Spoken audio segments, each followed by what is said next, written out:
bakit ka mananawagan na courtesy resignation sa lahat ng cabinet secretaries? Ha? Sino? Bakit? Meron ka pa bang kaibigan na hindi kumita?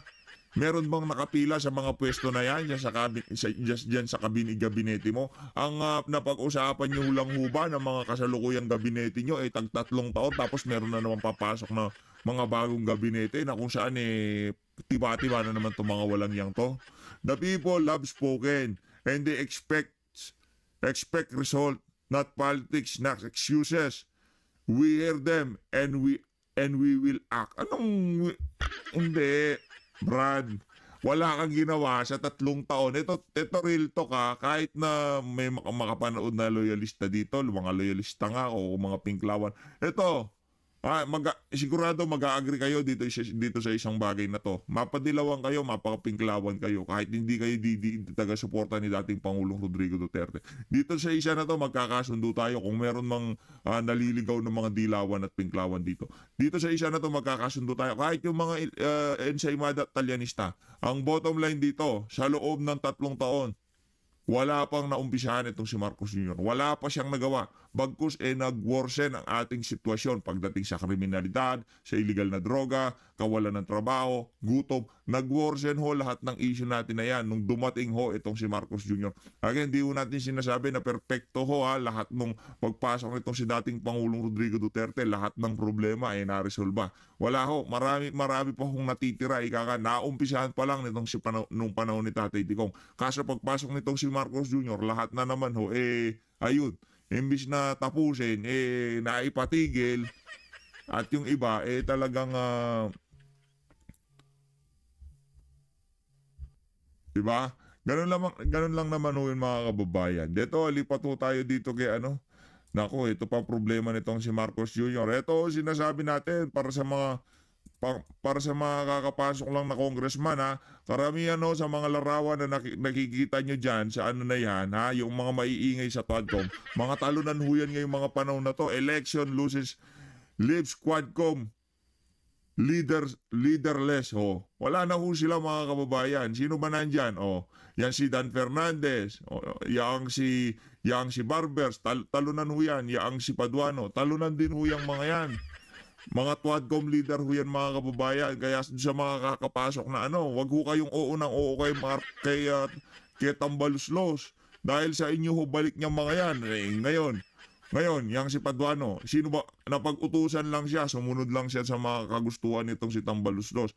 Ngayon mga panahon na to, sino ang binibira? Binibira ba si Marcos Jr.? Hindi.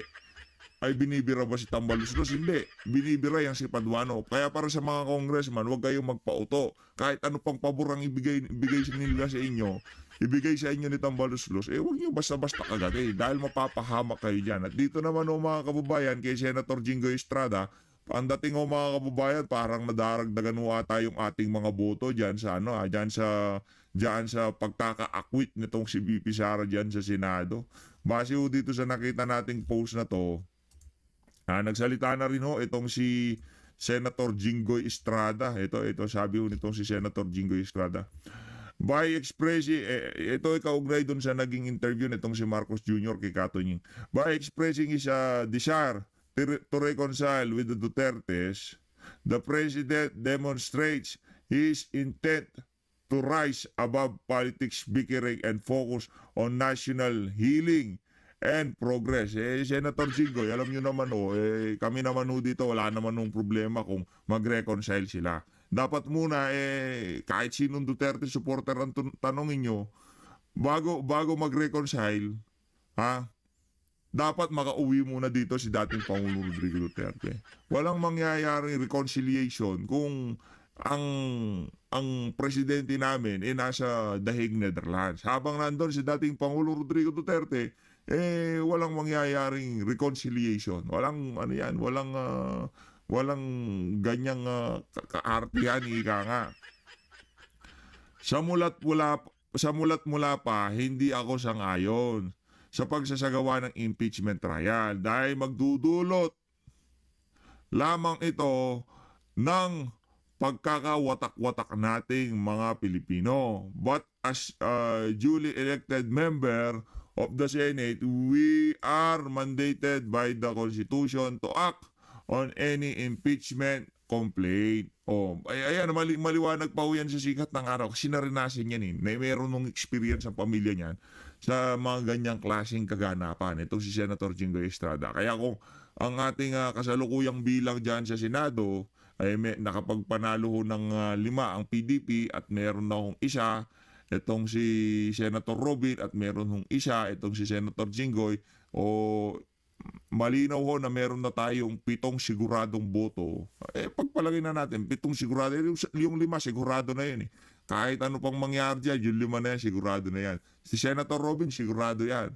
O itong si Senator Jinggoy, base dito sa latest pronouncement niya, latest post niya na to, sigurado na rin ho tayo na medyo okay ho na itong itong mga post niya na to, na mataas ang tsansa na i-acquit ho niya itong si VP Sara. So, 7 na ho yun. Ang kailangan lang ho natin, 9. 9 lang ho kailangan natin. So, 2 na lang ho ang kulang. Nandyan po itong si Senator Alan Peter Cayetano, yan si Joel Villanueva, at napakarami po hong posibleng bumoto ng 2 para ma-acquit si VP Sara. Kaya ngayon, ang administrasyon ni Marcos Jr., di ho nila malaman kung ano gagawin. Hindi na ho sila magkanda o gaga, di na ho nila alam kung saan haharap. Alam mo, imbis na mag-courtesy resignation ka, manawagan ka ng courtesy resignation, manawagan ka ng ng annulment, anak ng tokwa ka. Habang asawa mo, yung si Lisa Araneta Marcos, walang mangyayari sa'yo, Brad. Sabihin ko sa'yo, pahamak yan sa buhay mo. Yan ang kung tawagin yan, perwisyo yung asawa mo. Ito mga kababayan, rekta ho tayo kay Spoke Sari. Naku, matindi ho itong naging interview niya na to. Panoorin ho natin mga kababayan. Yun. Maricel at Hi, Attorney Harry. Hello. Good evening. So, unahin ko na yun, Attorney Harry, I'm sure naman medyo narinig nyo ng kaunti yung maikling soundbite na yun from the DOJ at sinasabi na they're preparing para dun sa red notice na isasubmit dun sa Interpol. Reaction nyo at saka kung meron mang paghahanda because of this? Well, kasi nagsalita rin yung spokesperson ng DOJ na si Clavano Ang Nako. sabi niya, hindi pa raw nangyayari yan. Dahil ang sinasabi, nagkukonsulta pa raw sila sa kanilang mga international law experts. So sa totoo lang, gusto ko sana magkomento. Pero bago ako magkomento, I'd like to request the DOJ na to agree kung ano talagang gagawin nila. Dahil nahehelo ako. Imagine, pagigipit na nga lang ang ginagawa sa akin, di pa sila magkasundo kung anong gagawin nila. So Nako. I find myself in a quandary how to comment dahil sinabi nung isa, pupunta raw sila, kukuha ng red notice. Sabi nung isa, hindi pa raw. So, kanino ako magkokomento, yung isa, official spokesperson. Yung isa, USEC. So, ang gulo-gulo nila, Pero sa akin, gawin niyo ng lahat. Ang sa akin naman po, I have taught international law for more than 20 years. This is my home court. Ang labanan natin ngayon, pag dun sa pag-a-attempt na ako ay pauwiin sa Pilipinas is governed by international law. And of course, pagamat ako'y nag-iisa laban sa buong estado, challenge accepted. Pero, sir, yung sinasabi po ninyo kanina, hindi pa nga malinaw yung kung anong planong gawin ng DOJ. Pero sakali po na ipursige nila na magsumite ng dokumento, mag-request po ng red notice sa Interpol, posible ba ito with the pending request for asylum dyan po sa The Hague? Well, alam nyo naman po, lahat tayo naging authority na sa red notice dahil sa ginawa nila kay Tatay Digong at sa naging pagdinig ng Senado. Ang red notice po na i-issue na Interpol is not a warrant of arrest.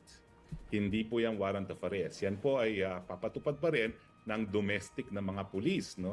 Now, it is also an international red notice alert. So, kinakailangan ay cross international boundaries.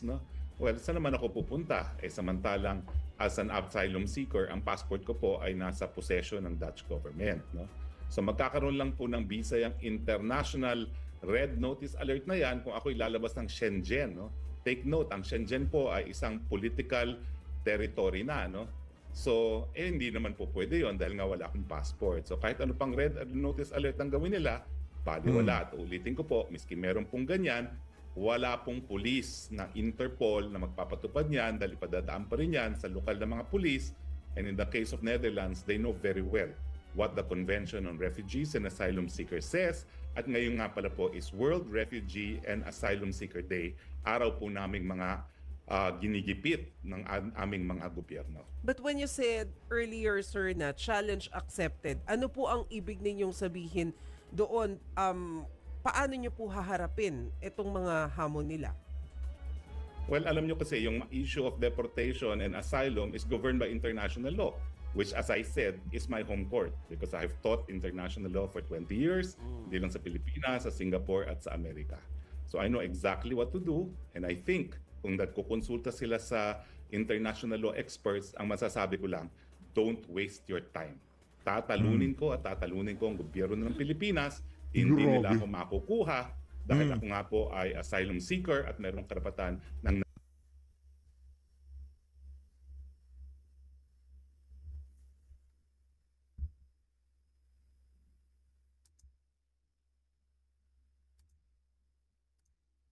Sound check.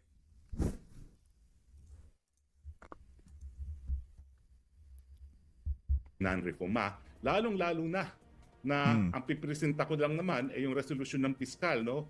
Kung saan ako ay kinasuhan nga ng non-bailable na wala po talagang saysay. Mantakin nyo, ang tanging dahilan nila kaya ako nagkaroon ng non-bailable case ay dahil daw ako ay nag-text at tumawag, nagpa-follow up para dun sa lisensya daw ng Lucky South 99. Aba, yun daw ay criminal na. Follow up. Matindi ho talaga itong itong si Spokes Harry, hindi ho daw siya natatakot, tatalo niya. Paano ba yan, Spokes? Yung ano mo, yung mga nagbigay ng problema sa iyo, yung si Bonjing, ha?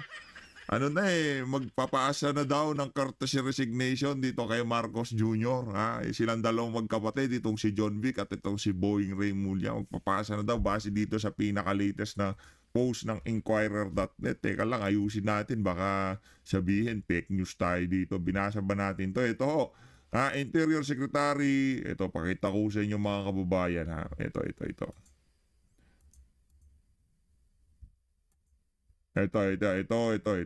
Ang base ho dito sa post ng Inquirer.net, Interior Secretary John Vic Remulla confirms he will be submitting his courtesy resignation later today. Ito lang ho si John Vic Remulla. This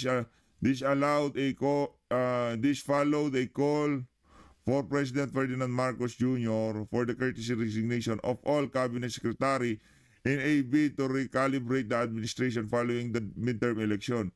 I will be submitting mine later. I serve at the pleasure of the President, Remulla says in a message to Inquirer.net. Remulla look the helm of Interior Department and last October. Okay. Ang baliw, sigurado dito mga kababayan, pagka itong si John Vic Remulla, nag-courtesy resignation, sunod-sunod na ho yan. Mula dyan sa Department of Agriculture, ang tawag dito, yan sa Department of Education Secretary. Yan ang problema. Pati yung mga ahensya niyan na kahit paano ginagawa naman ang kanilang trabaho, pero dahil sa kapalpakan ng isang ahensya o ng dalawang ahensya, totoo dyan, ang na-emphasize ho kasi ang kahinaan ng administrasyon doon sa kanilang mga desisyon, kagaya dyan kay dating Pangulong Rodrigo Duterte, kagaya dyan sa impeachment, kumbaga, dahil wala na naman silang pantakip dito sa issue ng bigas. Yan, painitin na naman yung impeachment. Dahil wala na naman silang pangtakip doon sa issue ng nagurgur sa Amerika na kasama sa trip nitong sila Marcos Jr. di umano, pinadakip naman nila si dating Pangulong Rodrigo Duterte. Yung mga ganong klaseng kaganapan, hindi yun may tatago sa ating mga kababayan. Doon sa mga kahinaan ng administrasyon, pinantatakip po nila yung kanilang mga kalaban sa politika. At wala naman nung kinalaman ng gabinete doon. Walang kinalaman. Yun? Desisyon nitong si Marcos Jr. kung ano man ang kinahinatnan ng kanyang administrasyon ngayon. Hindi ho siya pwedeng magsisi ng kung sino-sino. Si dating Pangulong Rodrigo Duterte ba, anong sinasabi niya sa gabinete? Wala akong pinipirmahan dyan. Sila na pumipirma dyan. Di ba? Lagi niyang, kung ano mang naging desisyon nitong si ganito, sa kanya yan.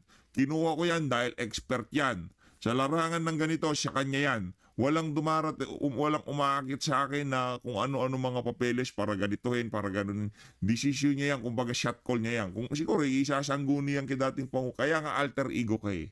Di ba? Ngayon, hindi mo naman pwedeng isisi lahat doon sa iyong doon sa iyong gabinete, lahat ng kapalpakan ng administrasyon mo.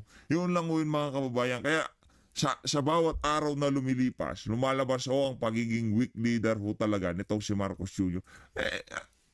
Lahat ng gabinete mo, tatanggalin mo dahil poor ang performance ng administration mo. Poor ang performance ng administration mo at kung bakit talunan yung mga kandidato mo. Dahil yan sa mga pulisiyang ipinapatupad lamang ng iyong mga gabinete. At wala namang maisasakatuparang mga pulisiya kung hindi dumaan yan sa cabinet meeting kung tawagin. Habang nagsasalita yung si Boying Remulla, habang pinagpaplanuhan nyo kung paano nyo kidnapin itong si dating Pangulong Rodrigo Duterte, nakaharap ka dyan. Ika nga nitong si John Vic Remulla, team effort yan. Nandiyan si Anyo, nandiyan si Gibo, nandiyan si DILG, nandiyan si DOJ, nandyan ka, nakikinig ka sa kanila. Kaya kung ano man ang naging shot call nung gabi na yon na padala sa Dahig, Netherlands si dating Pangulong Rodrigo Duterte, hindi yan kasalanan ng kung sino-sino. Pagka sinabi ng presidente, hindi mag-comply, hindi tayo magko-comply.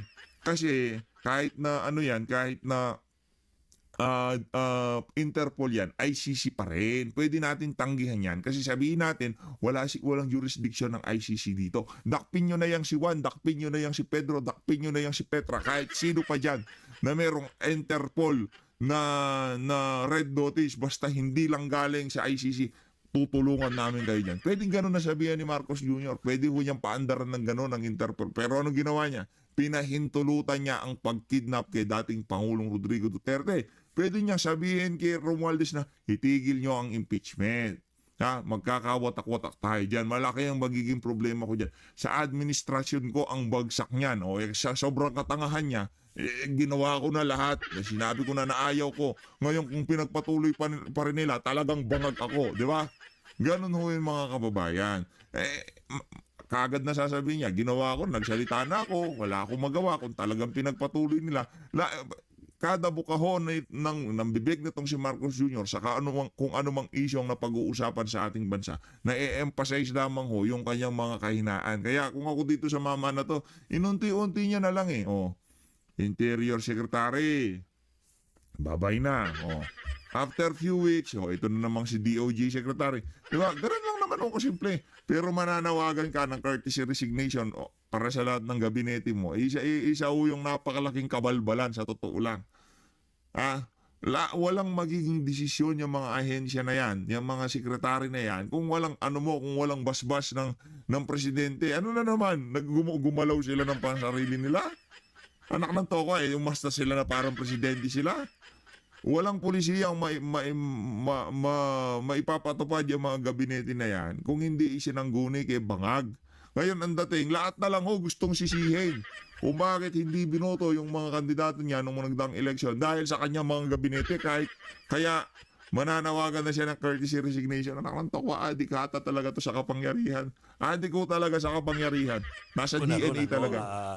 Dahil, malino naman yung sagot ni Atty. Harry Roque kung anong kanyang laban dito sa dito sa issue ng pagpapauwi sa kanya dito. Pero meron din ng mga dating nasa same camp kayo, like si Atty. Sal Panelo, na nananawagan o nagsabi na harapin nyo na rin dito sa ating bansa yung mga kaso. Meron ba kayong reaction doon sa ganun? Ano yan yung si Atty. Panelo at itong si Spokesari. Ano yan? Kumbaga, hindi sila in good terms kahit pareha silang taga-suporta nitong si dating Pangulong Rodrigo Duterte.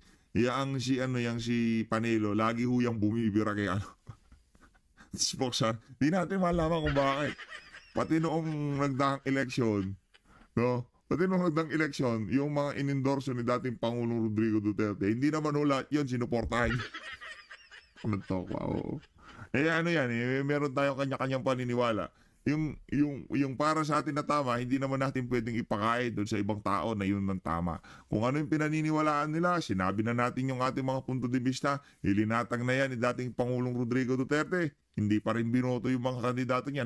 Nandun na ang sasagot na ho doon sa mga tinatawag nila ang mga sarili nila na taga-suporta, pero yung simpleng panawagan ni Tatay Digong, hindi ho nila masunod.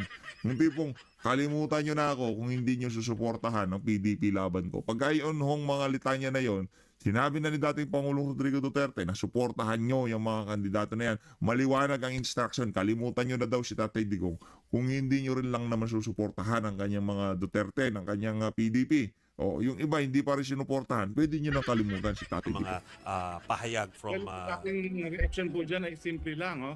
Yung paghingi ng asylum, yan po'y karapatang pantao. So, yes, sir. We can hear you, Attorney Harry. karapatang pantao po yan, at yan po ay hindi po yan evidence of flight or guilt. No? Dahil ako naman po, wala na ako sa Pilipinas ang lumabas yung warrant of arrest na yan. Pag sinabi mong flight, ay tumakas ako sa Pilipinas. Wala naman po na ako sa Pilipinas na matagal na, no? At saka pangalawa nga po, it cannot be evidence of guilt kasi nga po, nauna na akong nagsabi na ako'y ginigipit. Marami naman po mga kababayan natin ang sumasang-ayon na pagigipit ang lahat ng ginagawa sa akin, kay Tatay Digong, kay Inday Sara Duterte at iba pang mga supporters ng mga Duterte kasama ni mga vloggers. Ano po ang maging komento po ninyo dito sa speaking of Attorney Sal Panelo, no? Sabi niya it's hard to prove the political persecution claim na sinasabi po daw ninyo dahil sabi niya it appears that he really served as counsel for them. I assume talking about Lucky South 99, no? He has made many contradictions, inconsistencies which resulted in complaints because it came from him directly nung nandun po kayo sa Quadcom hearings. Well, I think that's gross ignorance of what asylum is, no? So I will not even bother to answer observation from someone who's completely ignorant about the nature of asylum. Sir, how are you with Attorney Sal? Well, ako, di ko siya pinapansin, pero, you know, I understand where he's coming from. Kasi kung maalala nyo, when I initially resigned in 2019 to run for the Senate and hindi natuloy because I had the heart attack, he volunteered to replace me, no? And ako naman, thank goodness merong replacement sa akin because being a spokes was a thankless job. Pero nung nagkaroon ng COVID at sinabi ni Sal Panelo na ang gamot sa COVID ay saging, tumawag mismo sa akin ng presidente at sinabi, pwede ba bumalik ka na? At iniisip ko naman talaga na kung lahat ng tayo maniniwala na saging ang gamot sa COVID, as Sal Panelo says, saan tayo pupulutin? So bumalik ako, no? So that's all the dealings I've had with Sal Panelo. But ang alam ko talaga, he really wanted to become spokesperson in 2019. And ako naman, ay naku, goodness gracious, alam mo naman yan na Maricel, no? It was such a thankless job. It's not a job that I would aspire for, nor would want to hold on to for a longer period of time. Attorney, alam namin na talagang it's your prerogative, no, na to seek asylum. Pero bakit po hindi ninyo harapin na lang po bilang kayo po ay abogado, magaling na abogado, harapin nyo na lang po ang kaso. Total, yung burden of proof nasa prosecution naman po. Sino ba nagsabing malabo yun eh. Yung burden of proof nasa prosecution. Ano nang tokwa dito sa dito sa administration na to. Lahat na lang ho. Lahat no gagawin nila para maano yan mga fabricated na istorya, mga fabricated na ebidensya. Gagawin ho nila yan mga kababayan. Yun ang sigurado natin. Kaya kung ako'y sa spokes, huwag ka uuwi. Mayayari ka dito pagka umuwi ka. Hindi ko inaharap. Noong makalawa lamang, ako po'y nag-execute na ng motion for reconsideration na ninotaryo dito ng Philippine Consulate. Kalokohan po yung mga nagsasabing hindi ko inaharap because I'm availing of all legal remedies sa isang resolution mga piskalya na wala po talagang basihan. So I have filed or I will file a motion for reconsideration today or file na siguro today because I'm sure the motion for reconsideration was received by my office yesterday, Monday, and I will have further remedies before our judicial system. So kalokohan po yan, tinatakbuhan ko yan. Lahat po ng remedyo ay ginagawa ko, including a motion for reconsideration and recourse to a petition for certiorari. Hindi po ako tumatakbo. Attorney Harry, puntahan natin ang Netherlands. Dahil kanina may lumabas sa mga litrato dito sa Pilipinas. Magkasama kayo ni Senator Robin Padilla. No? Para lang ma-confirm, talagang nangyari ba yan kanina or today at talagang nandiyan na kayo sa The Hague kasama siya? Opo, matalo ko pong kaibigan itong si Senator Robin. Bilib po ako sa kanya. Number 1 senator, pero grabe ang kanyang pagkakumbaba. at talagang ang aming samahan ay matalik na magkakaibigan. So we're expecting activities sa mga darating na mga araw or linggo, lalo't paparating dyan si VP Sara before mag-30 yata. No? So may mga activities in line with yung pakikisimpatya doon sa kalagayan ng dating Pangulo? Definitely po, no? Meron po kami malaking pagtitipon sa 24 at I think the Vice President will be celebrating her birthday here.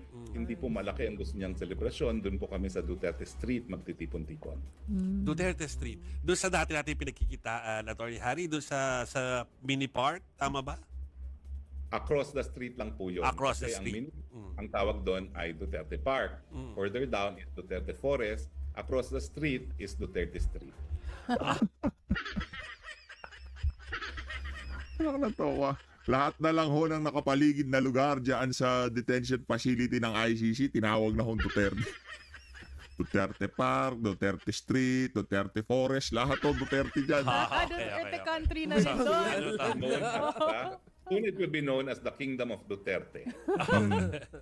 Attorney, maiba lang yung big news, yung kanina pinakita natin ulit kahapon pumutok eh. Ano pong tingin nyo? Magiging magkaibigan muli o mag-peace si Pangulong Yung Bongbong unity, Marcos yung Reconciliation bati-bati. daw. at Bati-bati si daw. VP Sara o both camps, Duterte and Marcos camps?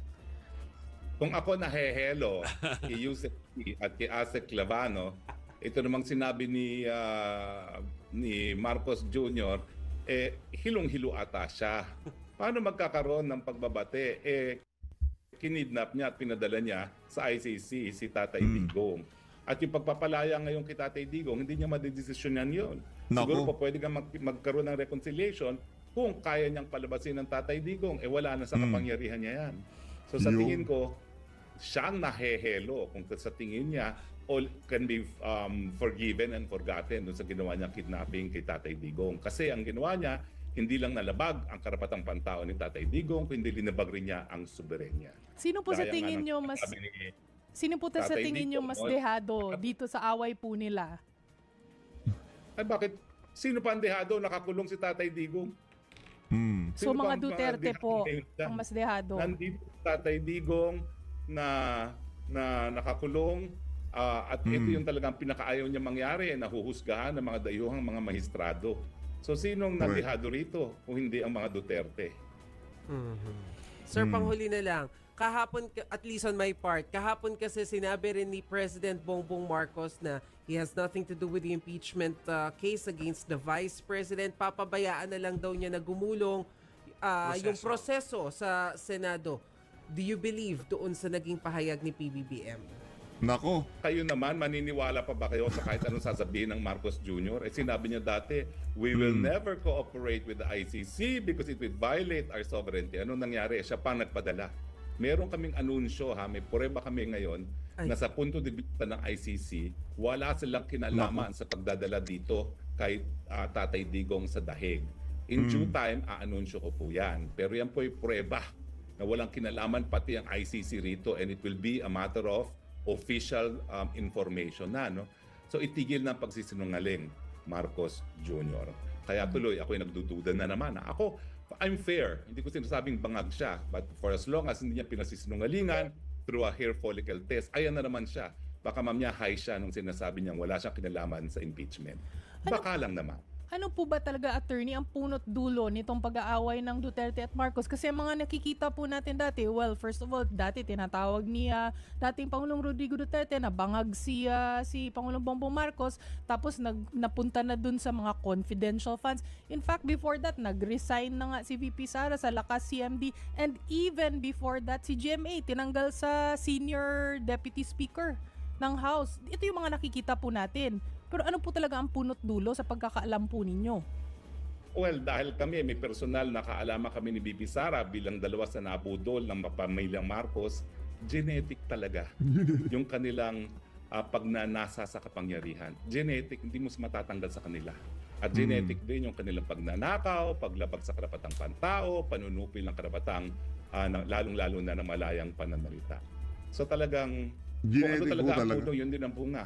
Marcos Sr. equals Marcos Jr. Correct. Okay.